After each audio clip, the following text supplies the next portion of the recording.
Hello everyone, ಎಲ್ಲರೂ ಹೇಗಿದ್ದೀರಾ? ನಾನಂತರೂ ತುಂಬ ಚೆನ್ನಾಗಿದ್ದೀನಿ. ಸೊ ನಮ್ಮ ಇವತ್ತಿನ ಟಾಪಿಕ್ ಬಂದು ಜನರಲಿ ಅಕ್ಸೆಪ್ಟೆಡ್ ಅಕೌಂಟಿಂಗ್ ಪ್ರಿನ್ಸಿಪಲ್ಸ್ ಅಂತ ಹೇಳ್ತೀವಿ. So generally accepted accounting principle is popularly known as GAAP. ಇದರ ಎಕ್ಸಾಕ್ಟ್ ಮೀನಿಂಗ್ ಹೋಗೋಕ್ಕಿಂತ ಮುಂಚೆ ಫಸ್ಟ್ ಇದಂದ್ರೆ ಏನು ಸ್ವಲ್ಪ ಸಮರೈಸ್ ಮಾಡಿ ಅರ್ಥ ಮಾಡ್ಕೊಳ್ಳೋಣ.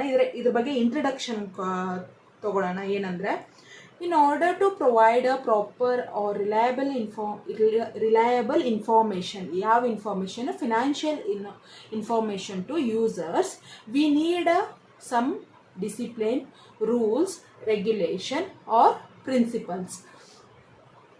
ಸೊ ಇದ್ರ ಬಗ್ಗೆ ಏನಪ್ಪ ಅಂದರೆ, ಸೊ ನಾವು ಒಂದು ಯೂಸರ್ಸ್ಗೆ ನಾವು ಒಂದು ಬಿಸ್ನೆಸ್ ನಡೆಸ್ತಾ ಇದ್ದೀವಿ ಅಂದರೆ ಯೂಸರ್ಸ್ ಯಾರಾಗಿರ್ತಾರೆ? May be external users, may be internal users ಅಂದರೆ ನಿಮ್ಗೆ ಏನಂತ ಪ್ರೀವಿಯಸ್ಲಿ ಗೊತ್ತು. ಯೂಸರ್ಸ್ಗೆ ನಾವು ಫಿನಾನ್ಷಿಯಲ್ ಇನ್ಫಾರ್ಮೇಷನ್ನ ನಾವು ಕೊಡಬೇಕಾಗತ್ತೆ. Because they are invested in our business. ಅವರು ನಮ್ಮ ಕಂಪ್ನೀಲಿ ಇನ್ವೆಸ್ಟ್ಮೆಂಟ್ ಮಾಡಿರ್ತಾರೆ. ಒಂದು ಇಂಟರ್ನಲ್ ಯೂಸರ್ಸ್ ಆಗಿರೋಂತಹ ಬೋರ್ಡ್ ಆಫ್ ಡೈರೆಕ್ಟರ್ಸ್ ಅಥವಾ ಎಂಪ್ಲಾಯೀಸ್ ಆಗಿರ್ಬೋದು, ಸೂಪರ್ವೈಸರ್ಸ್ ಆಗಿರ್ಬೋದು, CEO ಆಗಿರ್ಬೋದು, ಎಲ್ಲರೂ ಆಗಿರ್ಬೋದು, ಅವರಿಗೂ ಇನ್ಫಾರ್ಮೇಷನ್ ಕೊಡಬೇಕು. ಯಾಕಂದರೆ ಅವರು ಅದ್ರ ಬೇಸ್ ಮೇಲೆ ಅವರು ತಮ್ಮ ನೆಕ್ಸ್ಟ್ ವರ್ಕ್ನ ಅವರು ಅಪ್ಡೇಟ್ ಮಾಡ್ಕೊಳ್ಬೋದು. ಸೊ ಈ ಥರ ಅವ್ರಿಗೆ ಫಿನಾನ್ಷಿಯಲ್ ಇನ್ಫಾರ್ಮೇಷನ್ ಜನರಲಿ ಯೂಸರ್ಸ್ಗೆ ಬೇಕಾಗಿರುತ್ತೆ. ಬಟ್ ಈ ಯೂಸರ್ಸ್ಗೆ ಫಿನಾನ್ಷಿಯಲ್ ಇನ್ಫಾರ್ಮೇಷನ್ ಯಾವ ಥ್ರೂ ಕೊಡ್ತೀವಿ ನಾವು? ಫಿನಾನ್ಷಿಯಲ್ ಸ್ಟೇಟ್ಮೆಂಟ್ಸ್ ಥ್ರೂ ನಾವು ಇನ್ಫಾರ್ಮೇಷನ್ನ ಕೊಡ್ತೀವಿ ಅಲ್ವಾ? ಈ ಫಿನಾನ್ಷಿಯಲ್ ಸ್ಟೇಟ್ಮೆಂಟ್ನ ನಮಗೆ ಪ್ರಿಪೇರ್ ಮಾಡ್ಕೊಳ್ಳೋಕ್ಕೆ, ಅಂದರೆ ಇದನ್ನು ಎಂಟ್ರಿ ಮಾಡೋಕ್ಕೆ, ಇದನ್ನು ರೆಕಾರ್ಡ್ ಮಾಡ್ಕೊಳ್ಳೋಕ್ಕೆ ನಮಗೆ ಒಂದಿಷ್ಟು ರೂಲ್ಸು, ಅಸಂಪ್ಷನ್ ಬೇಕಾಗುತ್ತೆ ಅಥವಾ ಪ್ರಿನ್ಸಿಪಲ್ಸ್ ಬೇಕಾಗುತ್ತೆ. ಈಗ ಫಾರ್ ಎಕ್ಸಾಂಪಲ್, ನಾವು ಯಾವುದೇ ಒಂದು ಬಿಸ್ನೆಸ್ನ ರನ್ ಮಾಡ್ತಿದ್ದೀವಿ ಅಥವಾ ಯಾವುದೇ ಒಂದು ಸ್ಕೂಲು ಕಂಪ್ನಿನೋ ಏನೋ, ಅದರಲ್ಲಿ ಒಂದು separate set of rules and regulations ಅಂತೂ ಇದ್ದೇ ಇರುತ್ತೆ. ಸೊ ಆ ರೂಲ್ಸ್ ಆ್ಯಂಡ್ ರೆಗ್ಯುಲೇಷನ್ ಬೇಸ್ ಮೇಲೇ ಎಲ್ಲ ಕಂಪ್ನೀಸು, ಎಲ್ಲ ಈ ಒಂದು ಸ್ಕೂಲ್ ಆಗಿರ್ಬೋದು, ಆ ಸ್ಕೂಲ್ ರನ್ ಆಗೋದು ಅಲ್ವಾ? ಸೊ ಅದರ ಬೇಸ್ ಮೇಲೆ ನಾವು ಏನೇ ಇಲ್ಲಿ ಬಿಸ್ನೆಸ್ಸಲ್ಲಿ ಆ ಥರ ರೂಲ್ಸು, ಡಿಸಿಪ್ಲಿನ್ಸು, ಏನು assumption, set of rules, assumption, principles ಏನಿರುತ್ತೆ, ಆ ಪ್ರಿನ್ಸಿಪಲ್ಸ್ ಮೇಲೆ ಅಕೌಂಟಿಂಗ್ ಪ್ರೊಸೀಜರು ನಡೆಯುತ್ತೆ. ಅಂದರೆ ಬುಕ್ ಆಫ್ ಅಕೌಂಟ್ಸಲ್ಲಿ ಟ್ರಾನ್ಸಾಕ್ಷನ್ನ ಅಥವಾ ಅಕೌಂಟಿಂಗ್ ಪ್ರೊಸೀಜರ್ನ ರೆಕಾರ್ಡ್ ಮಾಡ್ತಾರೆ. ಸೊ ರೆಕಾರ್ಡ್ ಮಾಡಿದ್ಮೇಲೆ ಆ ಥರ ಡಿಸಿಪ್ಲಿನ್ ಅಂದರೆ ರೂಲ್ಸು, ಆ ಕಾನ್ಸೆಪ್ಟ್ಸ್ ಅಕಾರ್ಡಿಂಗ್ಗೆ ನಾವು ಒಂದಿಷ್ಟು ಫಿನಾನ್ಷಿಯಲ್ ಸ್ಟೇಟ್ಮೆಂಟ್ಸ್ನ ರೆಕಾರ್ಡ್ ಮಾಡ್ತೀವಿ. ಈ ಫಿನಾನ್ಷಿಯಲ್ ಸ್ಟೇಟ್ಮೆಂಟ್ಸ್ ಅಂದ್ರೇನು? ಬ್ಯಾಲೆನ್ಸ್ ಶೀಟ್ ಆಗಿರ್ಬೋದು, ಕ್ಯಾಶ್ ಫ್ಲೋ ಸ್ಟೇಟ್ಮೆಂಟ್ ಆಗಿರೋದು ಅಥವಾ ಇನ್ಯಾವುದೋ ಸ್ಟೇಟ್ಮೆಂಟ್ಸ್ಗಳಾಗಿರ್ಬೋದು. ಆ ಸ್ಟೇಟ್ಮೆಂಟ್ನ ಪ್ರಿಪೇರ್ ಮಾಡ್ಕೊಳ್ಳೋಕ್ಕೆ ನಮಗೆ ಈ ಥರ ರೂಲ್ಸು ಮತ್ತು ರೆಗ್ಯುಲೇಷನ್ಸ್ಗಳು, ಪ್ರಿನ್ಸಿಪಲ್ಸು ಬೇಕಾಗುತ್ತೆ. ಈ ಸೆಟ್ ಆಫ್ ಕಾನ್ಸೆಪ್ಟ್ಸ್ ಅಥವಾ ಅಸಂಪ್ಷನ್ ಅಥವಾ ಪ್ರಿನ್ಸಿಪಲ್ಸ್ ಬೇಸ್ ಮೇಲೆ ಫಿನಾನ್ಷಿಯಲ್ ಸ್ಟೇಟ್ಮೆಂಟ್ಸ್ನ ಪ್ರಿಪೇರ್ ಮಾಡೋದು. ಸೊ ಈ ಸ್ಟೇಟ್ಮೆಂಟ್ಸಿಂದ ಏನು ಯೂಸು?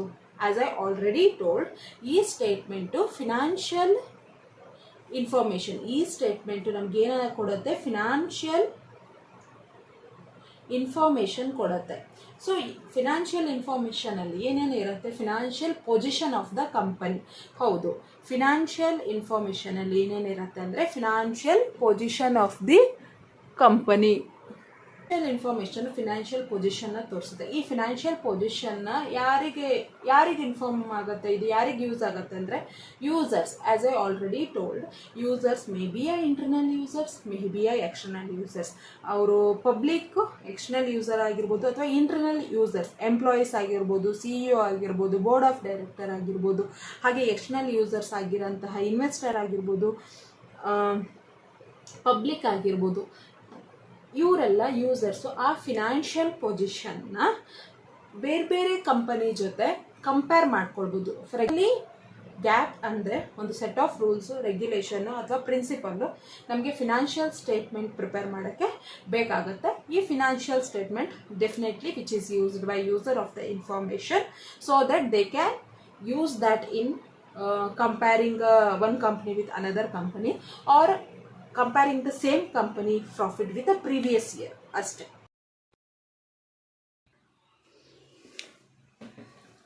ಸೊ ಯೂಸರ್ಸು ತಮ್ಮ ಈ ಪ್ರಿನ್ಸಿಪಲ್ ಅಕಾರ್ಡಿಂಗ್ ಆಗಿರೋ ಪ್ರಿಪೇರ್ ಮಾಡಿರೋ ಫಿನಾನ್ಷಿಯಲ್ ಸ್ಟೇಟ್ಮೆಂಟ್ನ ಕಂಪೇರ್ ಮಾಡ್ಬೋದು. ಸೊ ಅದಕ್ಕೆ ಜನರಲಿ ಅಕ್ಸೆಪ್ಟೆಡ್ ಅಕೌಂಟಿಂಗ್ ಪ್ರಿನ್ಸಿಪಲ್ಸ್ನ ಎಲ್ಲರೂ ಅಡಾಪ್ಟ್ ಮಾಡಿರ್ತಾರೆ, ಸುಮಾರು ಕಂಪ್ನೀಸು ಅಡಾಪ್ಟ್ ಮಾಡಿರ್ತಾರೆ. ಸೊ ಅದರಲ್ಲಿ ಇನ್ವೆಸ್ಟ್ಮೆಂಟ್ ಮಾಡಿರೋ ಯೂಸರ್ಸ್ ಕೂಡ ಅದನ್ನು ಕಂಪೇರ್ ಮಾಡಿ ನೋಡ್ಬೋದು. ಸೊ ಈ ಜನರಲಿ ಅಕ್ಸೆಪ್ಟೆಡ್ ಅಕೌಂಟಿಂಗ್ ಪ್ರಿನ್ಸಿಪಲ್ಸ್ನ ನಾವಿಲ್ಲಿ ರೂಲ್ಸ್ ಅಂತಾನೂ ಹೇಳ್ಬೋದು, ರೆಗ್ಯುಲೇಷನ್ಸ್ ಅಂತಲೂ ಹೇಳ್ಬೋದು, ಅಥವಾ ಅಸಂಪ್ಷನ್ಸ್ ಅಂತಲೂ ಹೇಳ್ಬೋದು.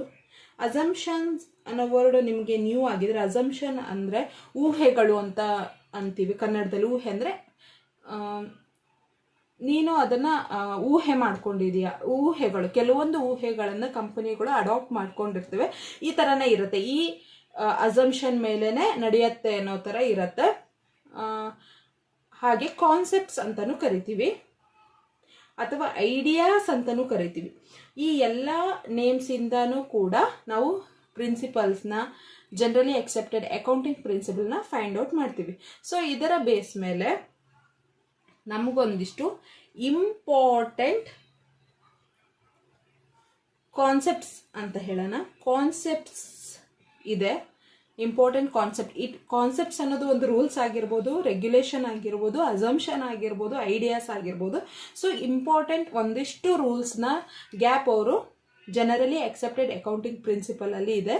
So important concepts, first one is business entity concepts.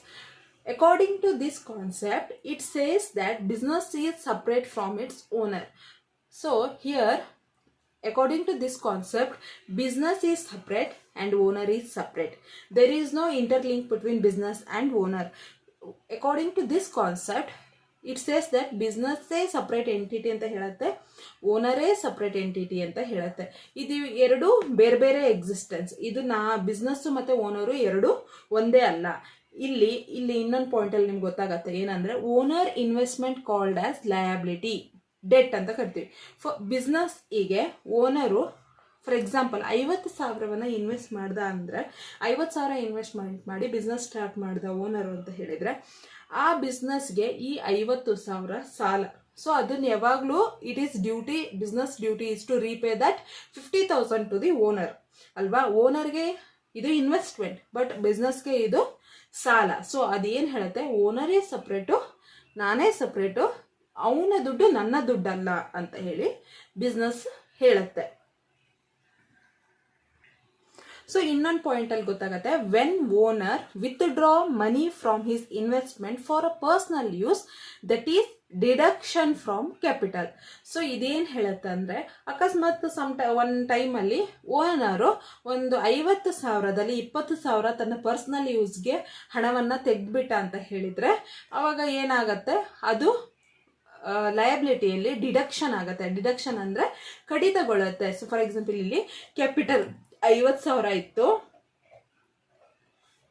ಇಲ್ಲಿ 20,000 ಡ್ರಾಯಿಂಗ್ ಮಾಡಿದ್ದಾನೆ ಫಾರ್ ಪರ್ಸನಲ್ ಯೂಸ್. ಪರ್ಸನಲ್ ಯೂಸಿಗೆ ಮಾಡಿದ್ರೆ ಮಾತ್ರ ಅದನ್ನ ಡ್ರಾಯಿಂಗ್ಸ್ ಅಂತ ಕರೀತಾರೆ.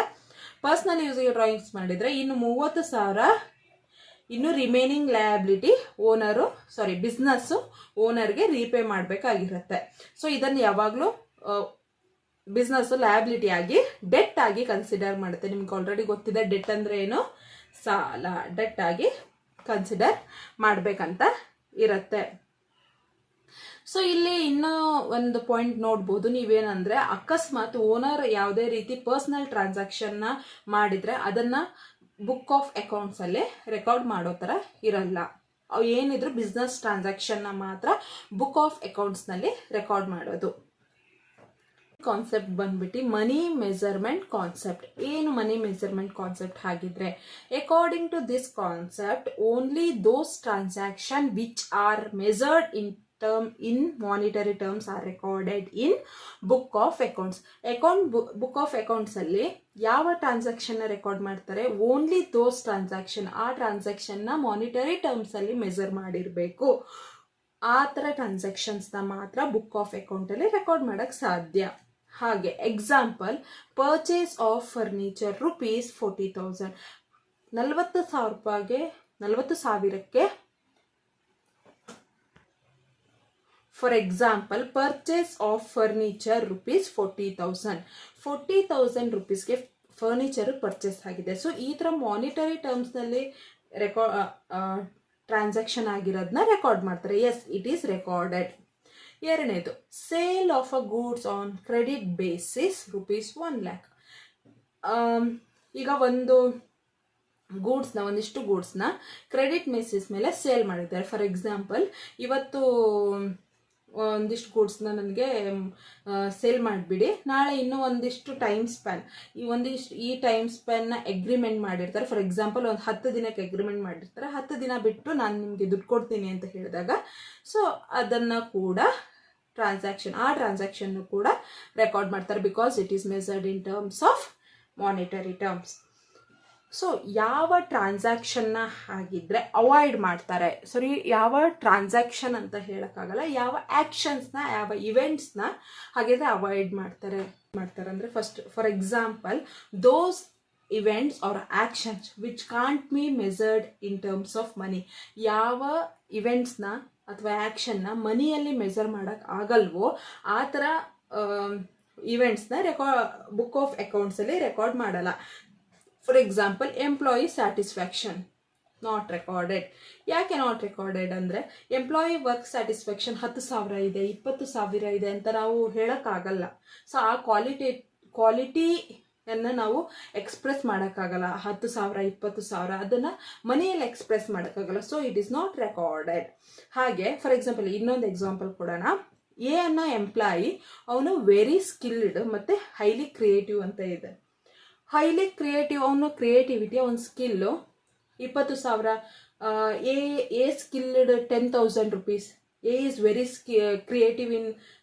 Creative in working for 20,000 rupees ಅಂತ ಹೇಳಿ ಮೆಸರ್ ಮಾಡೋಕ್ಕಾಗಲ್ಲ. ಈ ಥರ ಕ್ವಾಲಿಟಿನ ಮನಿಯಲ್ಲಿ ಎಕ್ಸ್ಪ್ರೆಸ್ ಮಾಡೋಕ್ಕಾಗಲ್ಲ. So it is also not recorded in book of account. Thank you every one. ಈ ವಿಡಿಯೋದಲ್ಲಿ ನಾನು 2 ಕಾನ್ಸೆಪ್ಟ್ಸ್ ಮತ್ತು ಗ್ಯಾಪ್ ಬಗ್ಗೆ ಇಂಟ್ರೊಡಕ್ಷನ್ ಮಾಡಿದ್ದೀನಿ. If you like this video, please do subscribe to my channel.